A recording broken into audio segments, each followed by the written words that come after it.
हाथरस कांड की बात करते हैं। देखिए, हाथरस भगदड़ केस में यूपी पुलिस के हाथ बड़ी सफलता लगी है। पुलिस ने एफआईआर में नामजद आरोपी देव प्रकाश मधुकर को पकड़ लिया है। मधुकर की गिरफ्तारी भी ड्रामे से भरी रही। पहले खबरें आई कि मधुकर को गिरफ्तार कर लिया गया है, फिर पता चला मधुकर को सरेंडर कराया गया है। मधुकर अब पुलिस की गिरफ्त में है और मधुकर से पूछताछ के बाद साफ हो जाएगा हाथरस भगदड़ कांड की सच्चाई क्या है। क्या वाकई इस हादसे से बाबा नारायण साकार का कोई कनेक्शन है, और पता चलेंगे बाबा नारायण साकार से जुड़े वो पहलू जो अब तक दुनिया के सामने नहीं आए हैं। एक रिपोर्ट।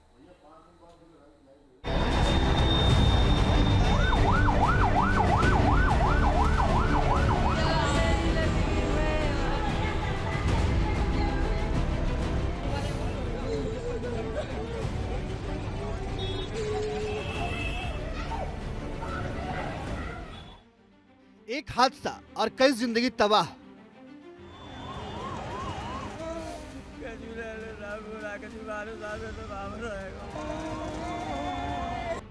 सदन से लेकर सड़क तक राजनीति। परिवार वालों से मेरी पर्सनल बात हुई। उन्होंने कहा कि प्रशासन की कमी है। आखिरकार मुख्य आरोपी की धरपकड़।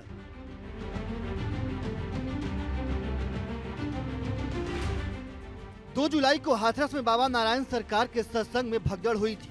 3 जुलाई को एफआईआर दर्ज की गई और 5 जुलाई को हाथ आया हाथरस केस का आरोपी।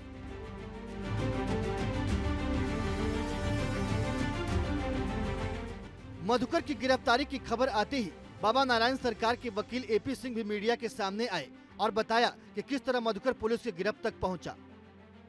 हाथरस प्रकरण में जो एफआईआर में नामजद किए थे देव प्रकाश मधुकर, जिसे मुख्य आयोजक कहा गया था, आज हमने पुलिस को, एसआईटी को और एसटीएफ को यहां दिल्ली से उनके सामने, क्योंकि इलाज करा रहे थे, बुला के सरेंडर कर दिया है। अब वो पूरी जांच कर लें, स्टेटमेंट कर लें, बयान कर लें, रिकॉर्ड कर लें। अब ये उनकी अपनी इच्छा है। देव प्रकाश मधुकर की तलाश पुलिस एफआईआर दर्ज होने के बाद से ही कर रही थी। भगदड़ वाले दिन ही मधुकर गायब हो गया था। ना तो हाथरस और ना ही एटा में अपने घर पर मधुकर का कोई अता पता था। सेवादारों में जो सबसे मुख्य नाम है, जो पुलिस प्रशासन के द्वारा एफआईआर में दर्ज किया गया है और उनको मुख्य आरोपी बनाया गया है, उनका नाम है देव प्रकाश मधुकर और उनका घर यही सामने वाला है। ठीक मेरे सामने जहाँ पर आपको लिखा हुआ 2014 नज़र आ रहा होगा, ये वही 2014 में बनाया हुआ इनका मकान है, जिनका नाम है देव प्रकाश मधुकर। घर पर इनके फिलहाल ताला पड़ा है। परिवार संग ये फरार हैं और इतना ही नहीं, 1 लाख रुपए का इनाम भी इनके ऊपर पुलिस ने घोषित कर दिया गया है। देव प्रकाश पुलिस की हत्थे भले ही नहीं चढ़ रहा था, लेकिन उसके किरदार से जुड़े पहलू सामने आ रहे थे। जब न्यूज नेशन की टीम एटा में देव प्रकाश के मोहल्ले में पहुंची थी, तब उसके पड़ोसी सामने आए और बताया कि देव प्रकाश का काम बाबा के लिए चंदा इकट्ठा करना था। ये लोग गुमराही कर रहे हैं, अच्छी शिक्षा थोड़ी दे रही। जैसे हमारे भोले बाबा जी का यहाँ पे वो था 14 नवंबर को, नहीं अंबेडकर जी का, तो किसी ने 100 रुपये को 14 अप्रैल को किसी ने 100 रुपये दे के राजी नहीं। ये मधुकर 200 रुपये नहीं दे रहा था और यहाँ बताते हैं 3 लाख रुपए दिए उसने 3 लाख रुपए दिए। वो संविदा पर नौकरी कर रहा है। वो कहाँ से आया इतना पैसा? ये सेल पड़ी हुई थी, तो सेल डलवाने के दिए 200 रुपये के चंदा के लिए। कहा भैया जब निकलने के लिए दिक्कत आती है तो उन्होंने जी कही कि मैं बैंक निकाल के ला के दूंगा, बस ये कहा था। मतलब देव प्रकाश मधुकर 200 रुपये निकालने के लिए बैंक जाएंगे, हाँ, और 3 लाख रुपए चंदा देने के लिए। अब 3 लाख रुपए चंदा के बारे में तो नहीं, न मैंने गिने ना मुझे पता, लेकिन चंदा जब एक बार फ्रंट में पहले नाम जब आ रहा है मीडिया में, तो कुछ तो चंदा दिया ही होगा। भाई गलत काम इन्होंने भी नहीं किया है। मान लो सत्संग कराए इन लोगों ने, मान लीजिए बाबा ने अपनी किया है, उसके बाद जो हुआ है सब हुआ है, उसके बारे में कुछ नहीं कह सकते हम आपको बताएं क्या हुआ क्या नहीं है। बशर्ते आदि मरे हैं वो गलत है।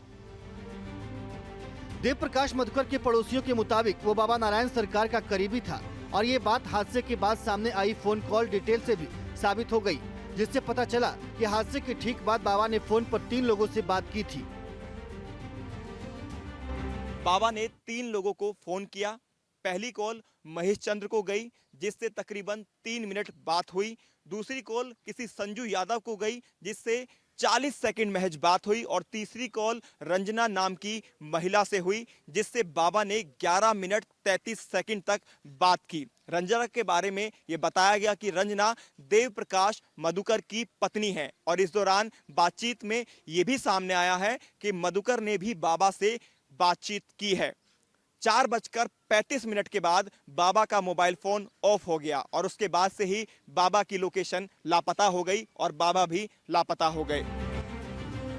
हादसे के बाद मधुकर के गायब होने को लेकर अब बाबा के भक्त भी सवाल उठा रहे हैं। बाबा के पटियाली आश्रम के सेवादारों का कहना है कि बाबा को खुद मधुकर को पुलिस के सामने आने के लिए कहना चाहिए था।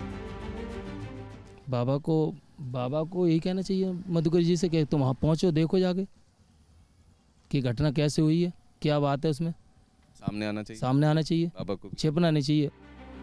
अब देव प्रकाश मधुकर पुलिस के हत्थे चढ़ चुका है और मधुकर से पूछताछ कर कई सवालों के जवाब सामने आएंगे।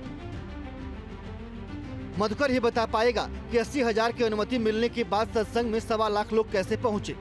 मधुकर से पूछताछ के बाद ही पता चलेगा कि क्या वाकई बाबा के सेवादारों ने भीड़ को रोका, जिसके बाद भगदड़ मची, और पता चलेगा कि आखिरकार बाबा नारायण सरकार हादसे के बाद सामने क्यों नहीं आए। हाथरस हादसे के बाद सीएम योगी आदित्यनाथ ने ऐलान किया था कि इस मामले में न्याय जरूर मिलेगा और जल्द मिलेगा। मधुकर की गिरफ्तारी योगी के इसी बयान की तस्दीक करती है। Team news nation. और देखिए राहुल डोबास इसी खबर पर हमारे साथ सीधे जुड़ रहे हैं। राहुल, देखिए इस पूरे मामले में जो मधुकर है वो अब पुलिस की गिरफ्त में है। उसने सरेंडर किया है या फिर पुलिस ने उसे गिरफ्तार किया, ये भी अपने आप में बड़ा सवाल है। लेकिन सबसे बड़ी बात ये कि अब जब वो पुलिस की गिरफ्त में है, क्या कुछ जानकारी सामने आएगी और अभी फिलहाल उसे कहाँ रखा गया है?